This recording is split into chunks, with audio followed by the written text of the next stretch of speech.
Hello नमस्कार साथियों, आप सभी का स्वागत है VIP India education YouTube channel पर। और आज आरडब्ल्यूए की रेलवे विज्ञान बुक में केमिस्ट्री का चैप्टर नंबर 9 बहुलक पॉलीमर का अध्ययन करेंगे।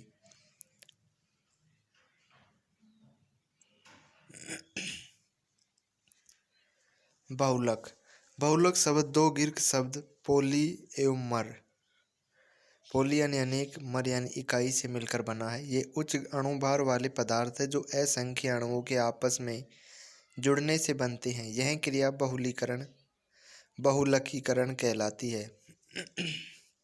बहुलक दो प्रकार के होते हैं। प्राकृतिक बहुलक, जो बहुलक हमें प्रकृति से प्राप्त होते हैं प्राकृतिक बहुलक कहलाते हैं, जैसे प्रोटीन, स्टार्च, सेल्यूलोज आदि। कृत्रिम बहुलक, जो बहुलक कृत्रिम रूप से प्रयोगशाला में बनाए जाते हैं कृत्रिम बहुलक कहलाते हैं। बेकेलाइट, टेफ्लॉन, नायलॉन, टेरिलीन आदि। रेसे धागेनुमा एवं लंबी संरचना वाले होते हैं जो छोटी इकाइयों से जुड़कर बने होते हैं। ये तीन प्रकार के होते हैं। प्राकृतिक रेसे, ये रेसे जानवरों और पौधों।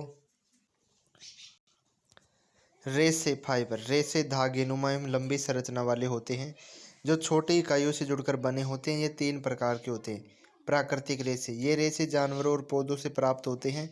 ऊन और रेशम जानवर से प्राप्त होते हैं, जबकि कपास और जूट पौधों से प्राप्त होने वाले रेसे हैं।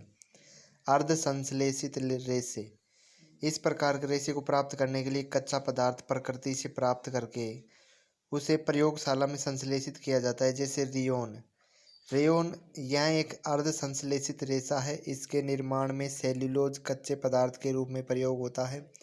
इसे कृत्रिम रेशम भी कहा जाता है। तीसरा होता है संश्लेषित रेशे, सिंथेटिक फाइबर।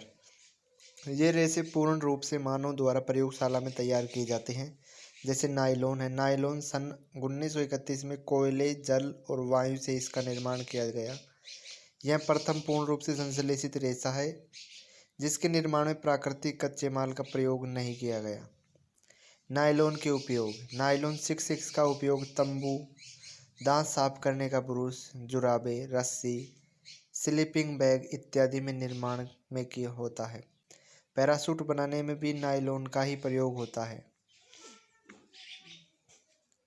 पॉलिएस्टर, इसका प्रयोग वस्त्र बनाने में किया जाता है। यह हाइड्रोफोबिक होता है। इससे बने वस्तुएं सलवटें नहीं पड़ती है। इससे बने वस्त्र में सलवटें नहीं पड़ती है। नोट: पीईटी पॉली एथिलीन टरथेलेट एक प्रकार का पॉलिस्टीरीन है। इसका प्रयोग बर्तन, बोतल, तार आदि के निर्माण में किया जाता है। टेरिलीन, यह एक सुपरिचित पॉलिस्टर है। इसे बहुत पतले रेशों में खींचा जा सकता है। एक्रिलिक, यह एक संश्लेषित रेशा है। इसका प्रयोग ऊनी वस्त्र, शॉल और कंबल बनाने में किया जाता है। अब प्लास्टिक, ये उच्च अणुभार वाले बहुलक होते हैं। इनका निर्माण असंतृप्त हाइड्रोकार्बन के बहुलीकरण से किया जाता है। ये दो प्रकार के होते हैं, थर्मोप्लास्टिक और थर्मोसेटिंग प्लास्टिक। थर्मोप्लास्टिक, जो प्लास्टिक गर्म करने पर मुलायम और आसानी से मुड़ जाता है, थर्मोप्लास्टिक कहलाती है, जैसे PVC, polyvinyl chloride, Teflon, polythene, polystyrene आदि। थर्मोसेटिंग प्लास्टिक, वे प्लास्टिक जिन्हें गर्म करके एक बार सांचे में डाल दिया जाता है किंतु इनको पुनः ऊष्मा देकर गर्म नहीं किया जा सकता है, थर्मोसेटिंग प्लास्टिक कहलाती है, जैसे मेलामाइड, बेकेलाइट आदि। रबड़, जल प्रतिरोधक, विद्युत की कुचालता और प्रत्यास्थता आदि होने के कारण यह बहुत उपयोगी बहुलक है। यह मुख्यतः दो प्रकार के होते हैं।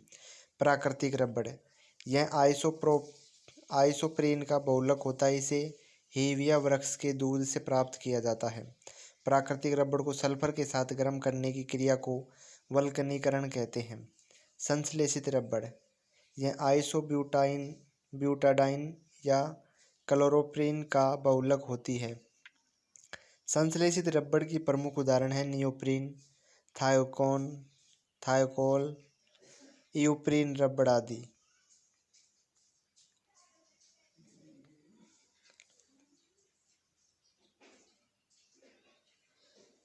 बहुलक का नाम और एकलक और उपयोग।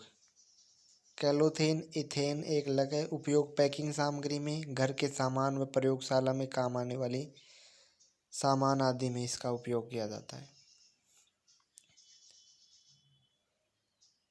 फैलीविनाइल chloride, polyvinyl chloride, vinyl chloride बरसाती कोट, थैले, विनाइल फर्श आदि के निर्माण में इसका उपयोग किया जाता है।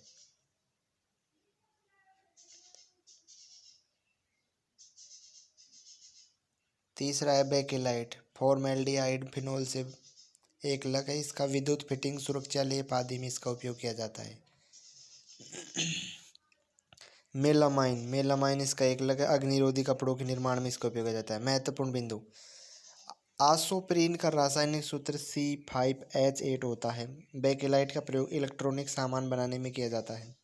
टेफ्लॉन का प्रयोग नॉन स्टिक बर्तन बनाने में किया जाता है। बेड की चादर का निर्माण रेयॉन व कपास को मिलाकर किया जाता है तथा ऊन एवं रेयॉन को मिलाकर कालीन का निर्माण करते हैं। प्लास्टिक के उपयोग को कम करने के लिए 5R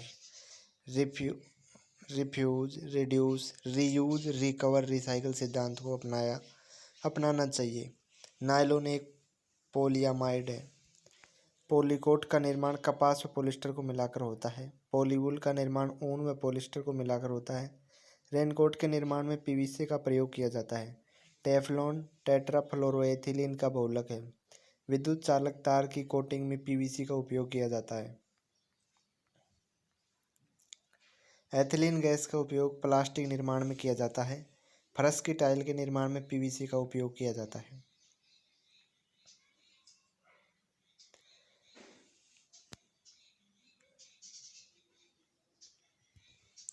विगत वर्षों में पूछे गए महत्वपूर्ण परीक्षा उपयोगी प्रश्न।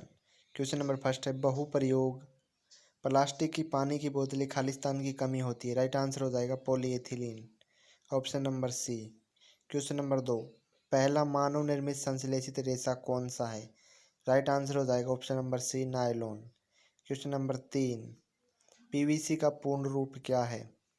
इसका राइट आंसर हो जाएगा option number C, polyvinyl chloride. Question number 4, निम्नलिखित में कौन सा मानव निर्मित यानी कृत्रिम रेशे का उदाहरण है। मानव निर्मित रेशे का उदाहरण है। राइट आंसर हो जाएगा ऑप्शन नंबर सी, रेयॉन।